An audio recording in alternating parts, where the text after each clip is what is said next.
और इस बीच बड़ी खबर है, रामपुर विधानसभा के लिए आज से नामांकन शुरू हो रहा है। मैनपुरी और खतौली के साथ ही चुनाव होगा, उपचुनाव है और 5 दिसंबर को मतदान होना है। साथ ही बड़ी खबर देहरादून से भी है, गैरसैंण में ही देहरादून ही होगा विधानसभा का शीतकालीन सत्र। तो ये बड़ी खबर आ रही है, जिस तरीके से गैरसैंण को लेकर राजनीति होती है, गैरसैंण नहीं बल्कि देहरादून में ही विधानसभा का शीतकालीन सत्र होगा। 29 नवंबर से देहरादून में शीतकालीन सत्र होगा। 29 नवंबर से 5 दिसंबर तक सत्र के लिए शासन ने सूचना भेजी।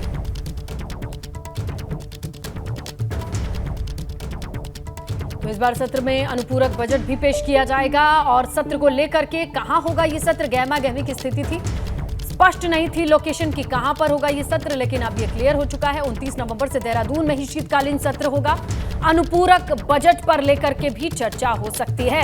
हमारे सहयोगी पंकज राणा इस वक्त फोन लाइन पर मौजूद है, उनसे जानकारी लेते हैं। तो फाइनली पंकज, ये लोकेशन को लेकर के एक चीज क्लियर हो गई, अनुपूरक बजट को लेकर भी जानकारी आ रही होगी, क्या कुछ है इस पूरे मामले में लेकर? बिल्कुल, इसमें तो देखिए कई दिन तक लगातार ये गहमा-गहमी चलती रही। सरकार और विपक्ष के बीच लगातार बार प्रतिपक्ष चलता रहा। उसमें ये कहते रहे कि सत्र कहाँ आयोजित किया जाना है। उसके लिए विधानसभा अध्यक्ष ने एक सर्वदलीय बैठक ही बुलाई थी, लेकिन उसमें भी निर्णय नहीं हुआ है। लेकिन अब शासन की ओर से एक सूचना भेजी गई है विधानसभा को, जिसमें सत्र 29 नवंबर से विधानसभा का जो सत्र है वो देहरादून में ही कराने का प्रस्ताव भेजा गया है। तो अब ये क्लियर हो गया है कि जो सत्र है वो पहली बार तो देहरादून में ही होगा और 29 नवंबर से 5 दिसंबर तक की सूचना भेजी गई है, क्योंकि 16 दिसंबर से उत्तराखंड में विधानसभा का शीतकालीन सत्र आहूत किया जाना है। उससे पहले सभी तैयारियां कर ली गई हैं और शासन स्तर ने अपना प्रस्ताव भेज दिया है। मुख्यमंत्री का अनुमोदन इस पे हो गया है, लेकिन अंतिम जो फैसला है इसमें था वो कैबिनेट की जो 16 तारीख को बैठक होने जा रही है उसमें होने वाला है। तो कैबिनेट की मोहर के बाद सभी स्थिति क्लियर हो जाएगी। लेकिन इतना साफ हो गया है कि जो सत्र है, जिसको सत्र को लेकर जो राजनीति हो रही थी उसकी स्थिति स्पष्ट हो गई है, उसका स्थान तय हो गया है। गैरसैंण की वजह देहरादून में होगा, अनुपूरक बजट आएगा। वैसे पंकज, नई राजनीति नहीं है, जो भी सत्ता पक्ष में होता है वो गैरसैंण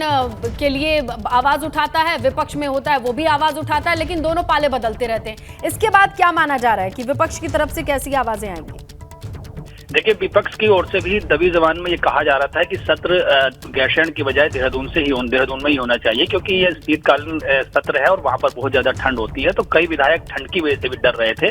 सत्ता पक्ष के विधायकों ने भी यह मांग उठाई थी कि सत्र देहरादून में ही होना चाहिए और विपक्ष के विधायक भले ही कैमरे के सामने नहीं बोले थे मीडिया में, लेकिन उनके माध्यम से भी ये बात कही जा रही थी कि सत्र देहरादून में ही आहूत किया जाना चाहिए, क्योंकि गैरसैंण जो है ग्रीष्मकालीन राजधानी है और वहाँ ग्रीष्मकालीन सत्र होना चाहिए। पुराने मुद्दे पर चर्चा नहीं, हर सत्र से पहले देहरादून या गैरसैंण वाली बात तो होती है, लेकिन फिलहाल चलिए विराम लगता है। देहरादून में ही सत्र होगा। 29 तारीख से अनुपूरक बजट पर चर्चा होनी है। 16 नवंबर को कैबिनेट की बैठक होगी। शुक्रिया पंकज जानकारी के लिए।